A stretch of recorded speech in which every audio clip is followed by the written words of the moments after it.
growth, scaling, and culture. All that and more today on Think Business.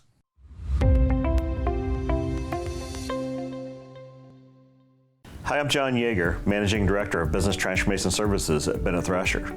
Welcome to Think Business, where critical thinking equals growth and success. Today, our guest is Wade Hughes, CEO of 5Q Partners. Hey, John, thanks. Thanks for having me today. Absolutely. Well, tell me a little bit about 5Q Partners. Yeah, 5Q Partners focuses on the commercial real estate industry exclusively. We provide IT services from the CIO level all the way down to help desk technician. We work a lot with business applications integration. We do cybersecurity services. That's probably our biggest growth area. How long has the company been around? We started in August of 2014 officially. It kind of relaunched the company to focus exclusively on commercial real estate in June of 2015. So Wade, I understand you guys are experiencing what I would call hyper-growth. Tell me about some of the issues that you face with that type of success. Sure. Yeah, we've been really blessed over the 5 years of our existence, and I'd say the number one thing is cash. Cash is king. Revenue is a dream, but cash is king. And so the challenge with hyper growth like that is it just sucks your cash right out. And so we were fortunate enough to bring on a great CFO, Trudy Edenfield, in July of this past year, and just in time for a huge spurt in growth in the second half of the year.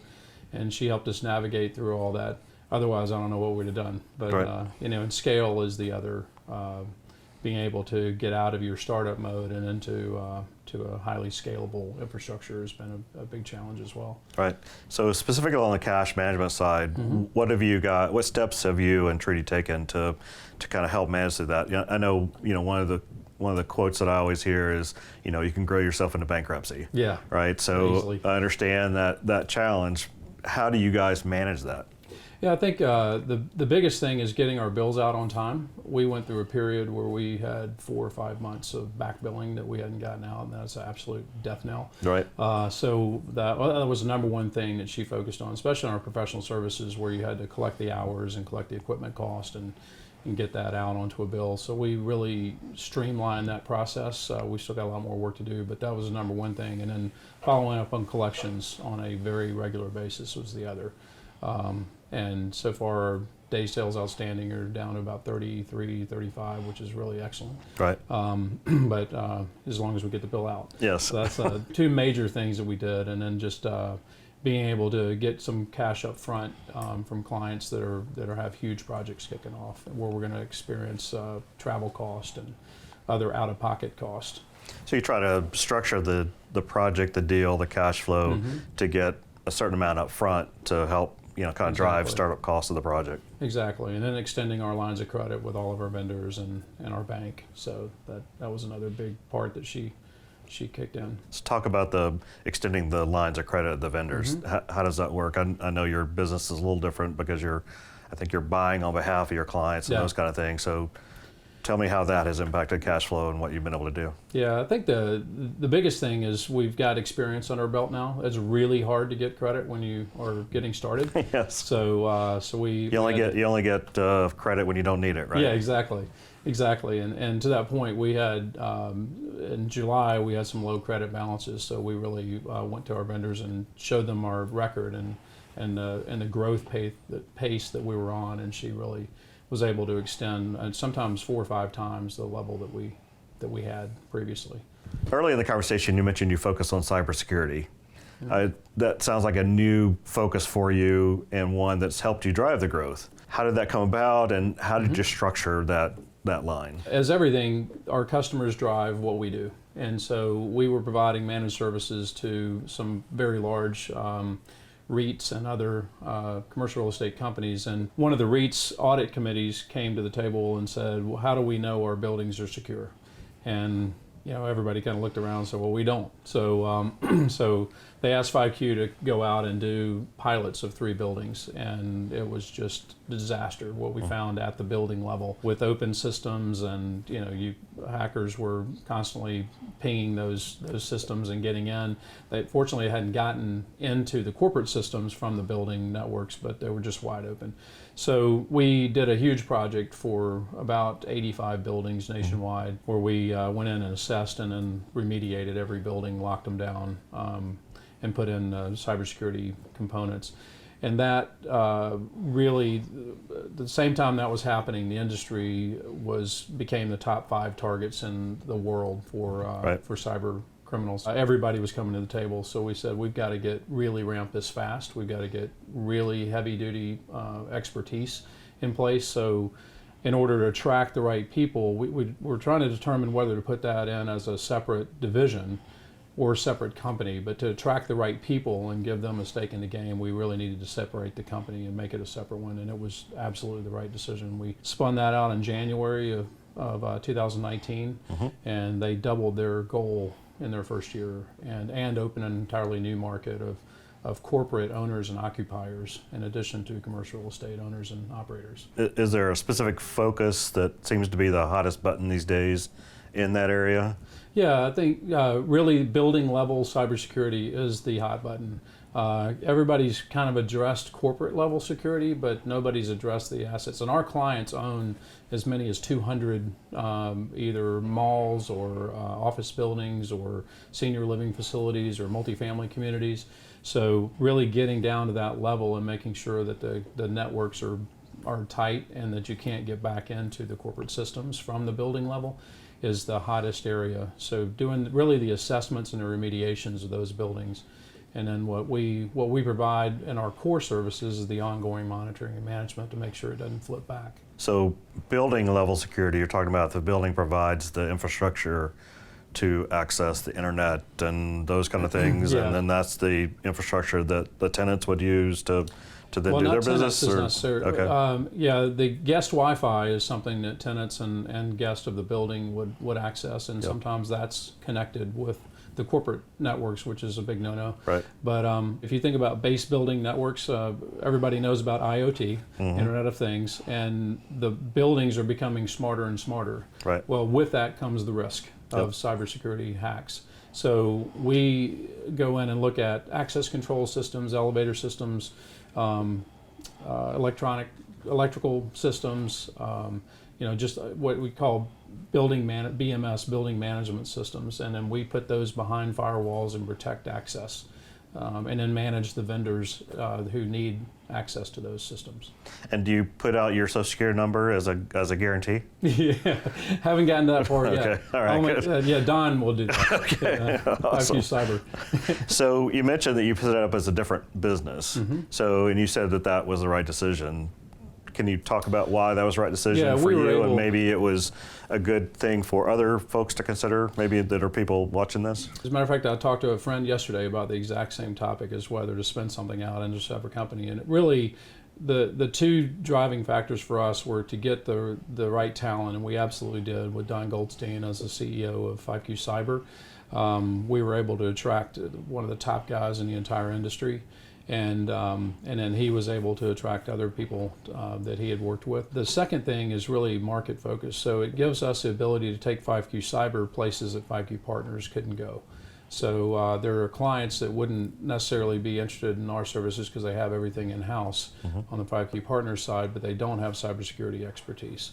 And so they can bring 5Q Cyber on for that. Leading into the next topic that I want to talk about, which is culture, right? Yep. So Peter Drucker says culture eats strategy for breakfast. And lunch and dinner. And lunch and dinner sometimes too. So tell me a little bit about the 5Q culture, how that's developed over the 5 years that you've been around, and just give me a sense of what that's like. I was drawn to the 4 founders of 5Q Partners had worked together for years, and I was really drawn to all 4 of those guys, mainly because of their character and who they are as people, and that permeates the entire business. And our values were mutual, and so then to take those values and turn that into a culture was one of the first things we did at 5Q Partners when there was just 5 of us. But that is really hard to do as you scale. You have multiple offices, you have people sitting in client offices that aren't even in your culture every day, and so it has been quite a challenge to do that. But the core of our culture is Stephen M. R. Covey's book, The Speed of Trust, the 4 cores and the 13 behaviors. That is how we really define everything.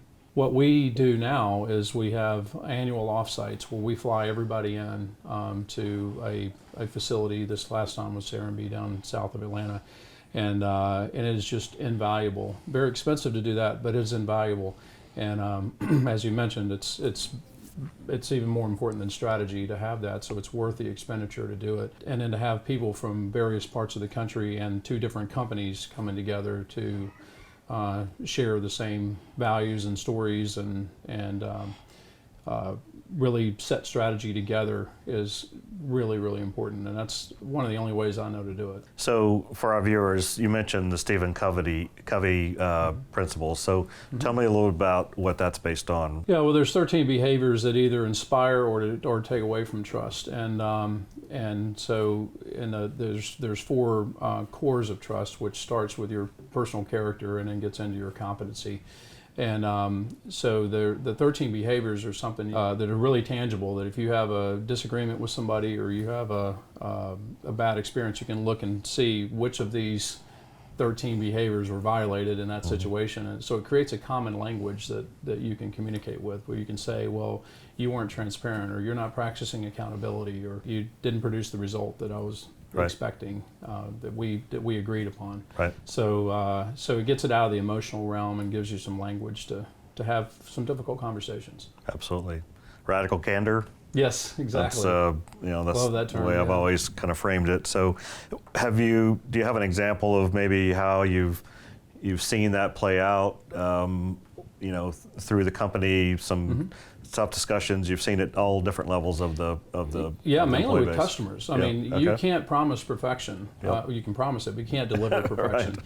And I think that is where we have those conversations the most, and where we can lay that out, because we tell every customer going into a relationship, here's what we base our culture and our relationship on.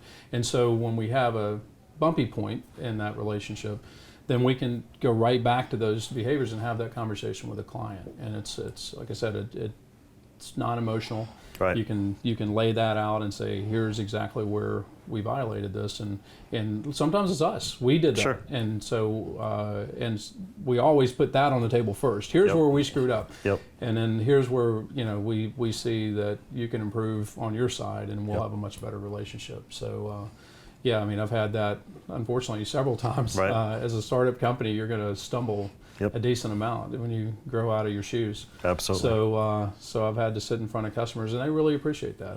We haven't lost one yet. Right. So hopefully we'll just continue to be open and transparent, and they know that we're killing ourselves to serve them. So as long as they know that, then they can forgive.